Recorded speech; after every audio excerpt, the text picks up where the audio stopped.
So friends, మీరైతే నమ్మలేదు కదా దానిమ్మ గింజల్లో ఎలా ఉంటాయి ఫ్రూట్స్ అని చెప్పి, అంటే గింజలు దాంట్లో ఎలా ఉంటాయి అనుకున్నారు కదా. సో ఇప్పుడైతే నేనైతే మీ ముందుకి చూపెడతాను అనమాట. చూడండి, ఇదిగోండి కట్ చేసిన తర్వాత ఇలా ఉన్నాయి, చాలా బాగున్నాయి. వీటిలో ఏ ఒక్కటి కూడా ఖరాబ్ అవ్వలేదు. చూడండి ఎంత చక్కగా ఉన్నాయో. నేను ఈరోజు కన్నీ కోసం 3 కట్ చేశాను. 3 కూడా కాయలు గింజలు చాలా బాగున్నాయి, కాయలు బాగున్నాయి. మనం అనుకుంటాం చిన్న గింజలు అవి వర్షానికి ఖరాబ్ అయిపోయి ఉంటాయి అని చెప్పేసి, కానీ చాలా బాగున్నాయి.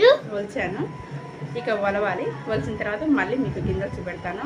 మీకు ప్రూఫ్ కావాలి కాబట్టి ప్రూఫ్ చూపిస్తున్నాను అనమాట. చాలా చాలా బాగున్నాయి. మీరు కూడా ఇలాంటివి ఊళ్ళో అమ్మడానికి వస్తే తీసుకోండి, పిల్లలకి చాలా హెల్తీ. నేను ఇన్ని రోజులు వీటిని నెగ్లెక్ట్ చేశాను. ఫస్ట్ టైం తీసుకున్నాను అనమాట. కన్నీ కోసం డేర్ చేసి 100 రూపీస్ పెట్టి. చాలా బాగున్నాయి, అసలు ఎంత తీయగా ఉన్నాయండి, అంత తీయగా ఉన్నాయి. ఇంకోటి ఏంటంటే మా ఊళ్ళో పుష్కరం పండుగ కదా, బోనం వెళ్తుంది. ఆ బోనాన్ని షూట్ చేయాలి. షూట్ చేసి